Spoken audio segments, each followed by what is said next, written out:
Good morning, everyone, and welcome to the November 27th, 2019 Cumberland County Commissioners Workshop meeting. Please stand and join me in the Pledge of Allegiance. I pledge allegiance to the flag of the United States of America and to the republic for which it stands, one nation, under God, indivisible, with liberty and justice for all. I call the meeting to order at 9 a.m. Time open for board of public comment. Okay, hearing none and seeing none, we'll move on to agenda item 3. And I'll call Commissioner DiFilippo to present Robert J. Grossa with an award for his 25 years of service from the town of.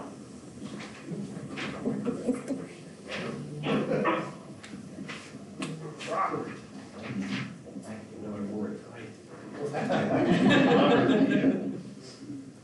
Ladies and gentlemen, we are celebrating Bob's 25 years of service with the county. He was hired as first deputy controller in October 1994 and has been in that position since. And I can tell you, for the short time that I've been here at the county, this man has done a great deal for the county in many ways. Present you with your 25 years of service. Thank you. And if you'd like to say anything or Al, please feel free. I'll say a few things. It's been a pleasure working with Bob. I don't know how I'd work as a controller if it wasn't for Bob. He bailed me out of a lot of different issues. He usually writes my speeches, so I just kind of had one. But we used to have a tag system that was an antiquated accounting system, and Bob worked through that with a bunch of the employees here. It was a painful process, but we have one of the better systems in the state now. Also, our county controller's office is recognized throughout the state as one of the better run offices. So I don't know how we'd do without Bob, and I'm looking forward to working with him for many more years. Thank you.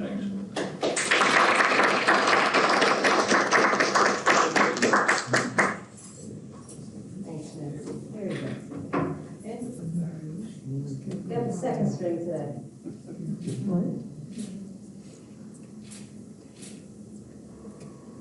One more.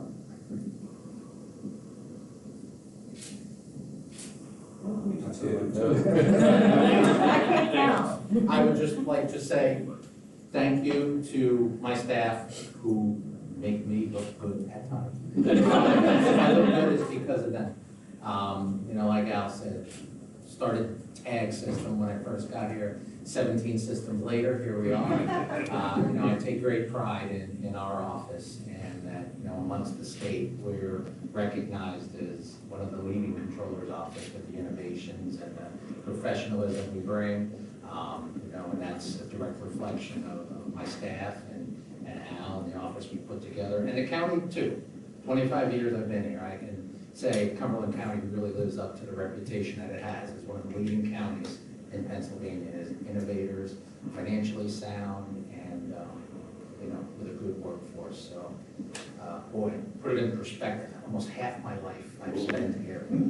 So, but it's been a good 25 years. Every day is different in county government, that's for sure.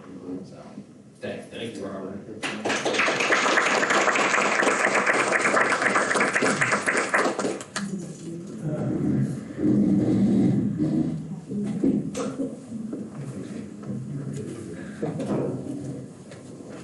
Okay, we'll move on to agenda item 4, and I'll call the Tammy Badger to discuss the resolution and ordinance for the 2020 budget. Tammy.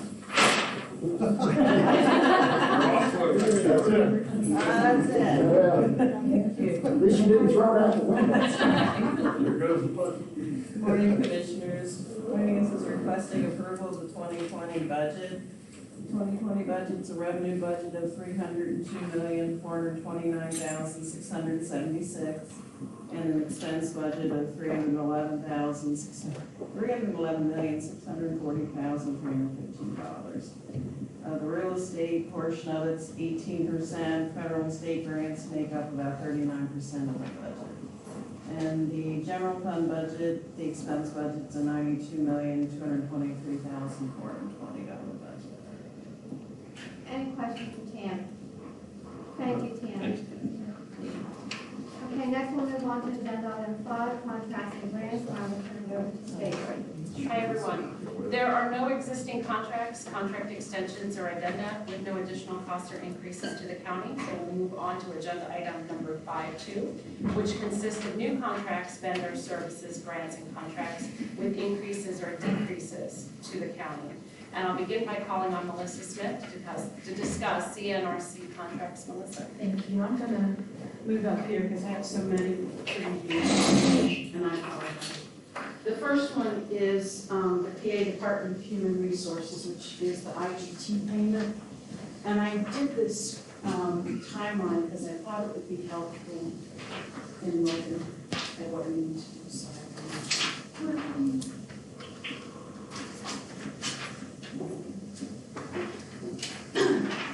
the yellow is just action figures, action items that we need to do. The red is outflow of money, and the green is inflow of money. What you're signing for today is the executed IGT agreement stating that we will pay in May, that will participate in the IGT program, and that we will pay out the $4.9 million in May. We will get the inflow of funds in June, a little bit in March and April, and then the rest will come in May. So half of it, if you sat in on the phone call, was from the state, and the other half will be from the municipalities. Any questions on the IGT? Just was the this year's transfers in terms of additional funding provided by the county for the IGT is $442,000 higher than the previous intergovernmental transfer. I'm reading that right.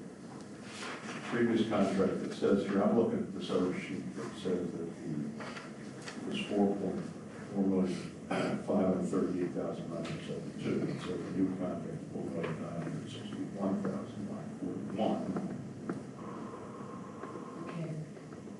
Ron prepared that, so I'm not quite sure what you're looking at, and I apologize. The money that's going out, the latest numbers, is $4,981,941. Right. The money coming in will be the $4,210,874 from the state, and $3,732,326. Right, so it gets a net of 2.9. Like what, I Yes. guess what it goes back to, is this a higher IGT payment? Yes. That we're going to eventually end up with than what we. Yes. Yes. So the net is higher than the previous IGT. Yes. Okay. That's what I was looking at. And I think that as a result, one of the reasons why, that's one of the reasons we're putting more in, I guess, than we did last year. Right. Okay. Okay. The next contract is with Spirit Trust Lutheran. It's resident specific. It is a hospice contract, revenue. And the second one, we got Spirit Trust to finally do a general contract. So any resident that wants Spirit Trust hospice will be covered.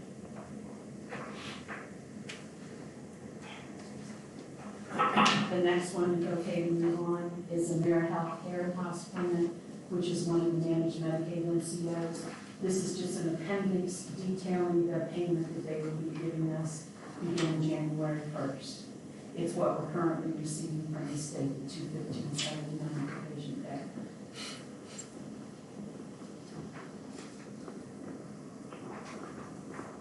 We okay? Okay. The next one is United Healthcare Optimum Premium Dividend Payment Program. This is, again, a revenue program. It is from the Optum ISNP that comes through the nursing home. We already have this, but they've made changes to the program. The biggest changes they will no longer monitor advanced care planning, antipsychotic drug use, and use of high-risk drugs. They've replaced them with monitoring oral diabetic medications, hypertension medications, and cholesterol medications. This will give us an opportunity to make more money out of this program. And the last contract I have is Capital Blue. Again, we have an existing contract with Capital Blue, but they are changing the way that they're paying us. Currently, we receive $328 a day, and then they true it up at the end of the year, the following year. Now they're paying us 115% of Medicare. So it will be a better contract than what we have now. And that's all that I have today. Any questions?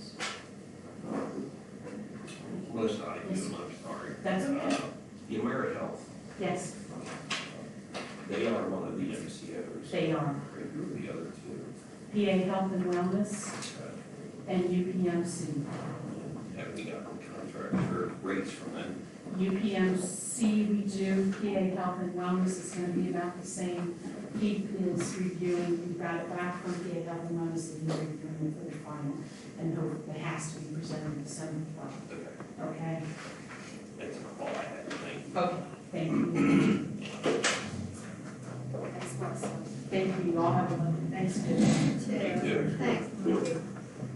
Next, I'll call on Dennis Lebo to discuss paperless solutions. Denny?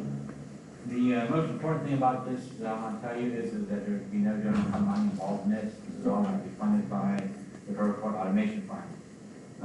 As you are probably aware, the legislature recently, well, the last couple of years, kept passing legislation that would allow offenders who either were acquitted or fulfilled their obligations to have their records shielded from the general public. That's called clean slate or limited access.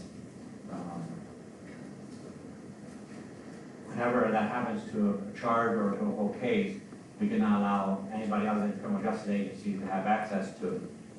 The only exception to that would be to attorneys of record of that defendant's case, so they can represent them.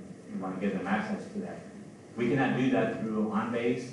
However, we found out we can ingest those same documents into CPCMS, and because of the way CPCMS is set up, a lawyer through PACFile who has a state ID number is able to then access those documents. So this project will allow us to take all of our OnBase documents that were scanned in OnBase and that we moved over into CPCMS. And the cost of that is $12,000. So that's a one-time cost? Yes. There's no extra maintenance or anything like that.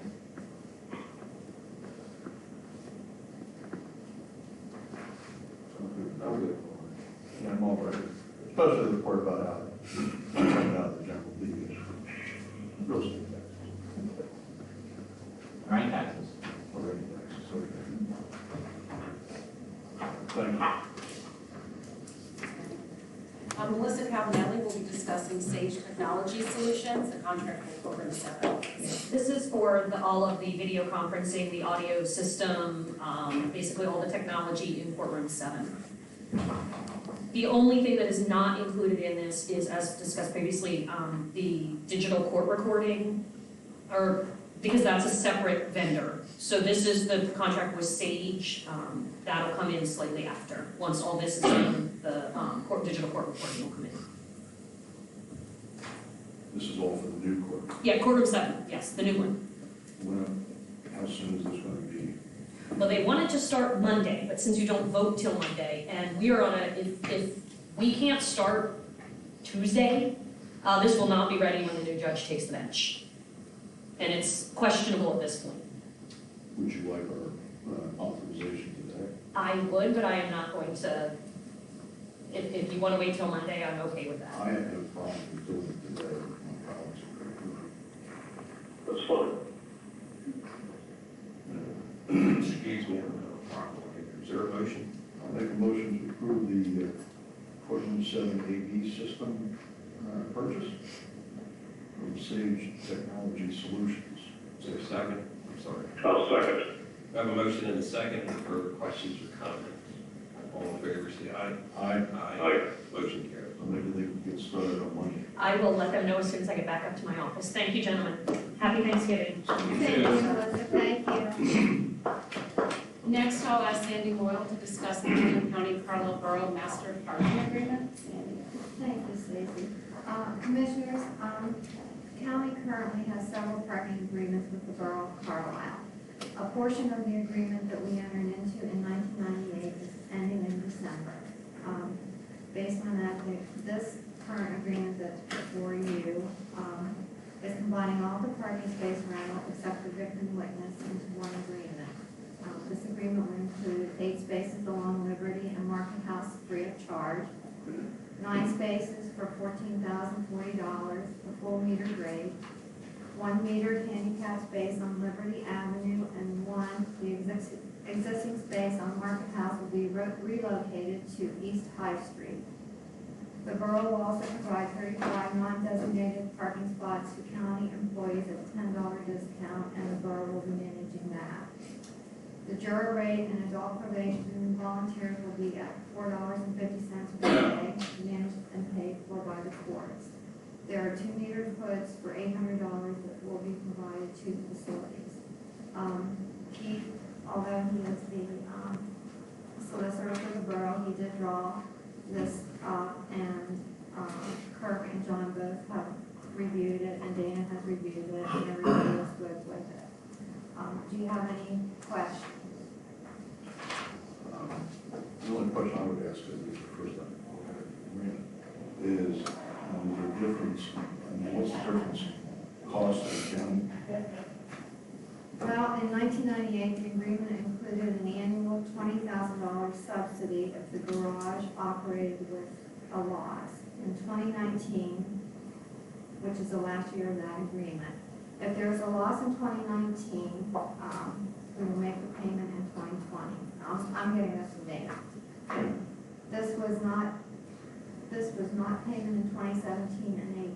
The total potential subsidy over the life of the contract was $400,000. To date, we paid $282,690 and potentially have up to $20,000 remaining to pay. Now, she did provide me a spreadsheet, which I can send to you after the meeting. Does that answer your question or not? It's a lot of detail there that I'm not familiar with. So I'd like to know more about it before we increase costs to the county.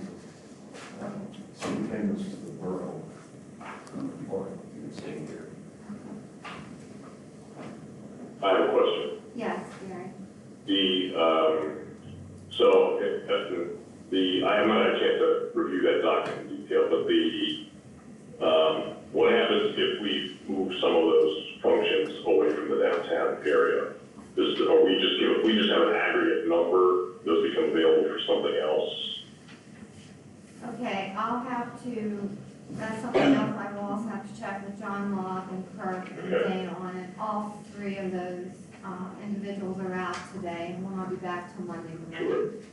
It's just that the space management issue, space allocation, has of course been a major topic of our discussion and deliberation the last few years, and we've been essentially warned by John that it's going to continue to be an issue that's going to need attention going forward. So we certainly want to have flexibility, and the parking is an important part of certainly recruitment and retention of some of our folks, but if we have the opportunity to move some of those, we've already moved some things out of the Echo building, and the big selling point there was, it was free parking, and that made it easier for some of the caseworkers and such. I can see that possibly being a situation that's replicated going forward, so I just want to make sure we're not locked into something that's going to be costly and not serve our needs. Okay, Jen Hepp is here, and she said that she can answer some of these questions. Jen? Yeah, Gary, your specific question about how we would terminate the agreement, it's provided in paragraph 13 that the agreement would continue indefinitely unless either the borough or the county would provide 60 days written notice to terminate it. So if the county's needs change, there is, likewise, same for the borough, either party has the ability to end the agreement. And there's no penalty associated with that? No, in fact, it specifies in the same paragraph 13 that the termination doesn't affect any requirements about payment of funds, and there's a proration clause in there as well. Okay, all right, thank you. You're welcome. So does that answer all your questions, Gary? It does, yes, thank you. Okay, well, and I would like to see a comparison to the previous contracts. I would like to know how much this is increasing the cost to the county. And maybe it would be helpful if we could try to either talk about this on Monday, or we could put it off to the finance meeting. So we could have the folks who actually negotiate this and involved in it, and then they explain it to us. Okay, fine. Because this doesn't tell me what we had before, and I'm not quite sure as to, how much. And I'm not familiar with all that. That's okay. Yeah. I mean, that's just my suggestion. Okay. I want to know what we're voting on before I do. Well, I'll see what we can do. Sure. All right, that's all I have for that. Next, I'll call on Holly Sherman to discuss the Mutual of Omaha agreement. Good morning, Commissioners. This is a new contract. We're switching from our current provider for our short-term, long-term disability and life insurance effective 1/1/20. Switching to Mutual of Omaha, it is projected that this will be about $310,000 savings by making the switch from our current provider to Mutual of Omaha.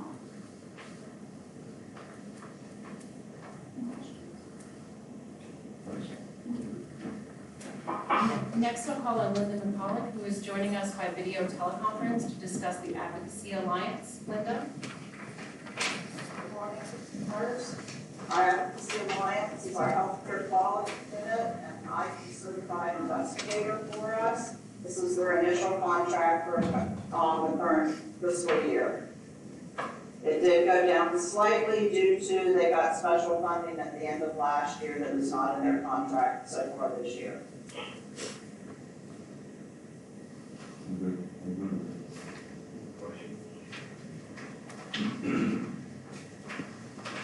Thank you, Linda. Next, I'll ask Sandy Wall to discuss the grant to Southampton Township. Stacy.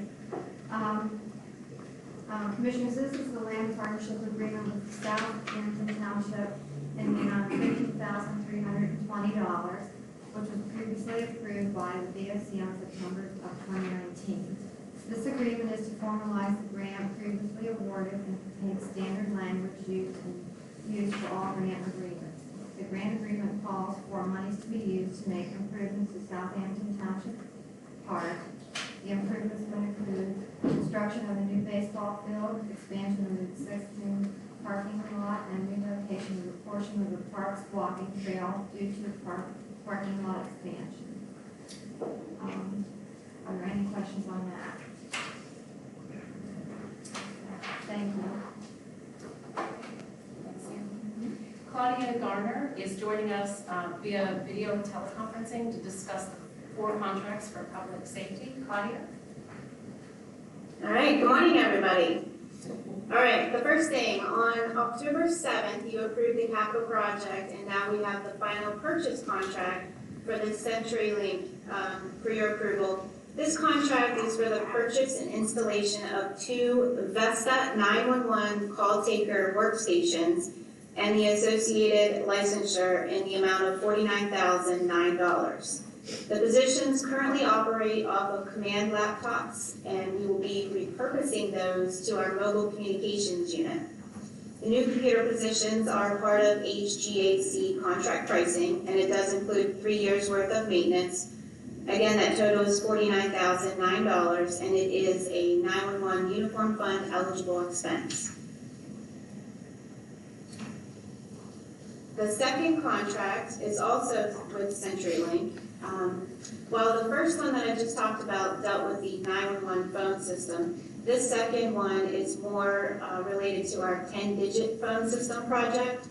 Also on October 7th, you approved our capital project to replace the existing and end-of-life Avaya 10-digit phone system with a Cisco phone service. As you recall, this is the same system that most of the county had transferred to a few years ago. One element of this project for us is to ensure that that 10-digit phone system can talk to our 911 phone system and feed seamlessly into the dispatcher's consoles.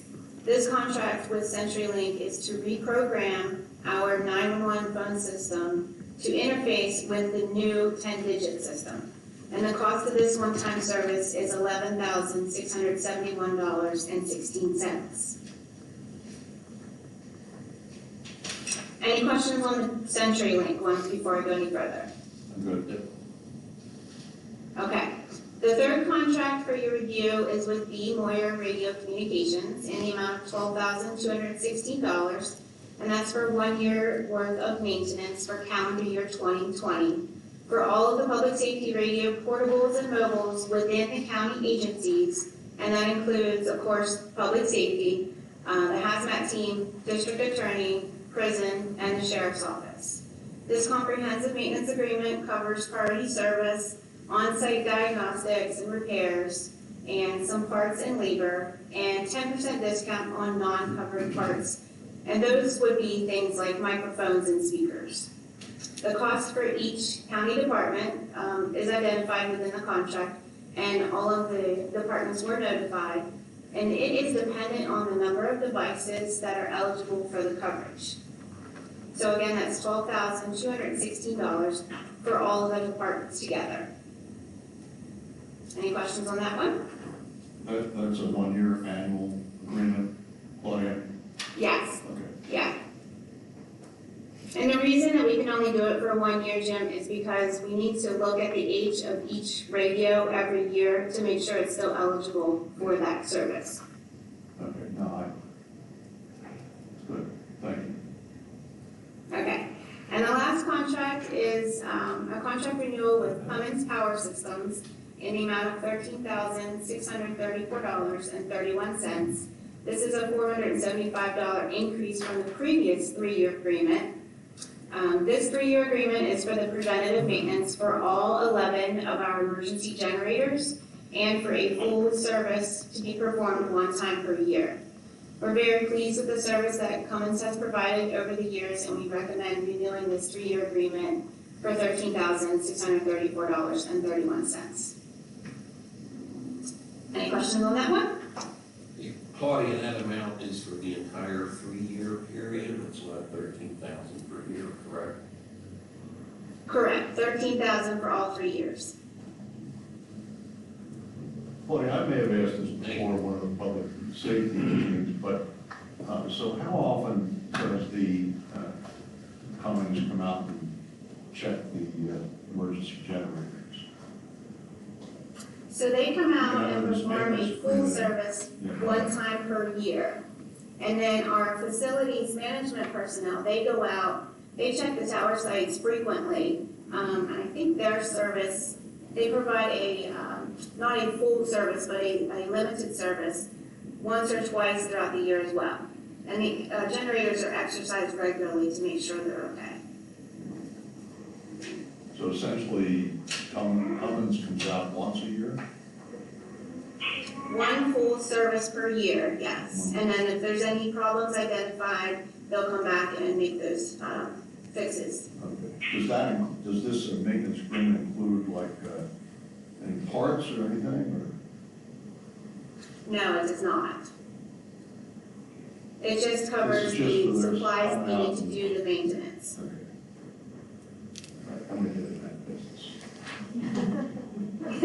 You would be good.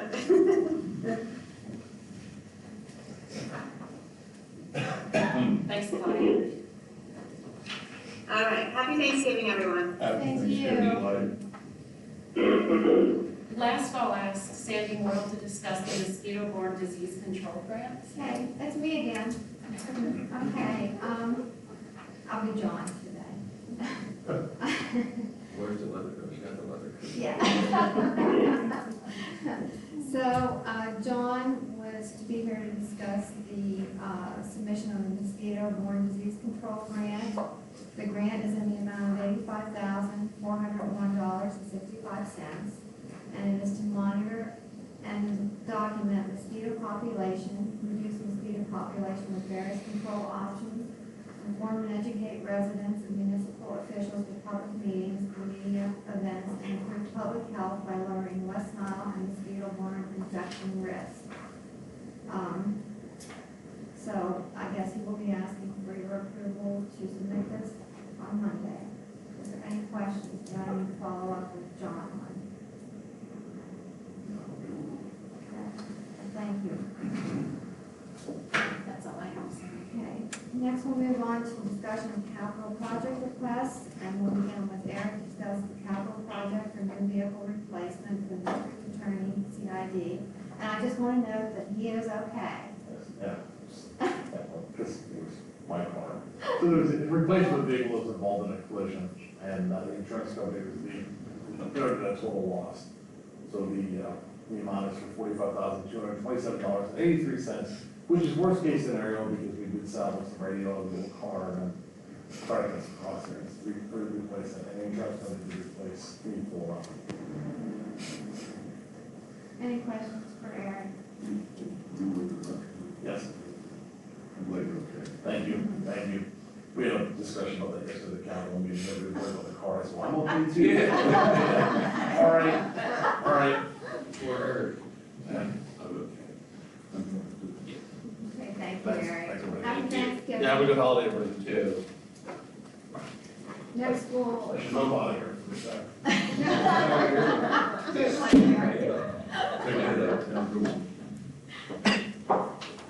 Next, Commissioner DeFilippo will discuss the appointment recommendations to the local emergency planning committee. Commissioner DeFilippo? Yeah, both of the individuals mentioned, there's resumes on both of them, Janelle Stevens, John Gramstead. They both have professions and backgrounds that are absolutely perfect to be added as new members of the LEPC. So I ask the board for its consideration to these 2 individuals. Thank you, Commissioner. You're welcome. Next, I'd like to call Commissioner Eichelberger to discuss the appointment recommendations to the Blighted Property Reinvestment Board. Commissioner Eichelberger? Right, yeah, you have the resumes also in front of you, and I don't know what else to add to that. The terms are there, so John Eby, of course, a lot of people know John Lower Out, Robert Weaver, and Jim Ross, who's served on the planning commission. All right, thank you, Gary. Next, we move on to agenda item 9. Commissioner Purcell will discuss the appointment recommendations to the Cumberland County Conservation District Board. Yeah, there's the need for appointment for 2 positions on the Conservation District Board. Michael Hyman recommended for reappointment as a former director, former representative, and then Michael Wadle as the public director. This is for a full term to fill the vacancy created by the passing of, oh my goodness, I forget, our friend from, Wolf, yes, thank you. But anyway, so, and he's been Michael Wadle has been recommended for appointment. We also have the resumes, before you. Okay, thank you, Commissioner. Next, we'll move on to Commissioner Liaison Reports, and begin with Commissioner DeFilippo. Thank you, Sandy. The library board met on November the 18th. There's some highlights. The board unanimously approved the revised library card services policy, and some of the revisions include allows for children living outside of Cumberland County will also get digital services cards for access to online databases, but not the ability to check out materials or use library computers. Library board unanimously voted to approve filling the staff vacancy in the part-time cataloging position. The board also unanimously approved the 2020 projected system level budget. The library system did get a EITC donation, which stands for Educational Improvement Tax Credit, from Penny and Bank in support of the Summer Learning Program. And the next meeting is December 16th, 2019. Also, this isn't really a liaison report, but I attended what was called a farmer's breakfast on November 15th. It was held by Barb Klein and Corin Ecker, two of our state reps, to give an update on how the farming community is doing in Pennsylvania. And two of the biggest topics of discussion was the continuing issues, problems for dairy farmers. Secretary Redding was there and announced that we tried to come up with some more marketing strategies to help improve the sale of milk. Another topic of discussion now is the availability that farmers can now raise hemp, which is a crop that we think will help them in their revenues, and work on that to come later in the year. That's all I have to say. Thank you, Commissioner Kalifa. Commissioner Herzog. Okay, thank you, Sandy. The county's Aging Advisory Board met on Friday, November the 15th.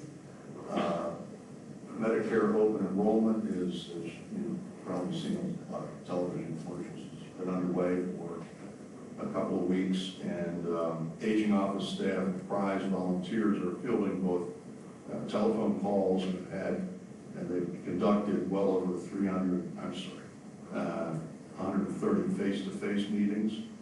The Medicare and Medicare Advantage open enrollment period ends December 7th. The advisory board has recommended, and the aging office staff is working on the fine details of the plan for shared ride transit riders who are between the ages of 60 and 65 to begin to pay a small fee for the service. Up until now, unlike any other county I'm aware of in Pennsylvania, Cumberland County has very generously provided free shared ride transit service to those between the ages of 60 and 65, while most counties only provide free or low-cost shared ride service to older adults over the age of 65. So the change in our policy is being recommended to save the county resources for other aging department programs and services. In any event, the plan is expected to be reduced to a policy proposal by January, and which will hopefully come before the Board of Commissioners for consideration then sometime early in the new year. Capital Region Council of Governments met Monday evening, November the 18th. Representative Thomas Mahaffey, who represents the 106th Legislative District of Dauphin County, was the featured guest and addressed the group relative to the status of a number of legislative issues. The COG unanimously adopted its 2020 budget, and I was both honored and humbled by the COG's unanimous adoption of a proclamation naming me delegate emeritus for my years of service, 28 years of service on whole for the West Shore Council of Governments representing East Pennsylvania Township for the past 8 years as the liaison commissioner for this board to the Capital Region Council of Governments. I figured it out on the way driving home that I've attended over 300 meetings of the West Shore Council of Governments and the Capital Region Council of Governments. But it's an excellent body, just like our Western Cumberland COG is in terms of municipalities being able to come together to address issues of mutual understanding and concern. And I think I have high hopes for the future of the Capital Region Council of Governments and also the Western Cumberland COG. I like to say that here in Pennsylvania, with over 2,500, I think, municipalities, we took full advantage of Thomas Jefferson's idea of little republics, but with the COGs, you essentially get to work together to provide for efficient and effective services for all of our constituents and address issues like the need for active volunteers for fire departments. That every one of our municipalities faces, and these are all challenges that we face together.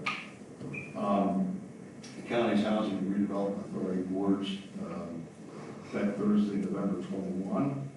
The authority continues to transition to a new management information system, which I see Tim Whalen here, which I understand is about 50% complete. Is that was reported at the meeting?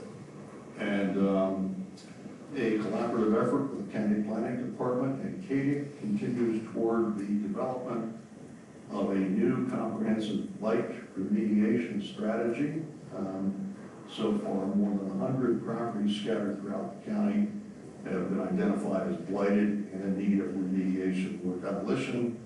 The hope was that we would have received a recommendation before the end of the year, but I understand now, for whatever reason, it's been delayed until the new year, so I'll be paying attention. And in the meantime, the Housing Redevelopment Authority staff has been meeting with our county's Children and Youth Department about submitting a new request to the Housing and Urban Development Administration to provide housing and case management assistance to former foster care children who are now of legal age and transitioning to independent living. And I assume that we'll be hearing more about that in the future as well. Thank you, Commissioner Eichelberger. Okay, very good. I just have a handful of things. Most of my liaison issues have already come before commissioners one form or another, but just briefly on Katie, we continue. Obviously, you were all at my fellow commissioners were at the last board meeting, which was last week, and we had an overview and initial discussion regarding the visioning and future planning project that's underway with the contractor. They're now deep into the interview process with key stakeholders on that, so that's moving forward. You'll have more on that later. Last week we had the Planning Commission meeting. I was unable to attend, however, I do have the monthly dashboard report, and I'll be forwarding that to you as soon as I figure out how to do it on this device, because I have to separate it off of an email. Nothing particular there that you haven't already had. I will have a report from MHIED meeting, which was this past week, but I don't have my written documentation with me. So what I'll do is I'll put together a brief written summary, and I will forward that to you later. And that's everything I have. Thank you, Commissioner Eichelberger. I would like to report that executive sessions were held on the following dates in 2019, November 20th at 2:30 p.m. and November 26th at 8:30 a.m., all regarding personnel issues. Is there any other business that needs to come before the board today? Okay, hearing none, we are adjourned. Thank you.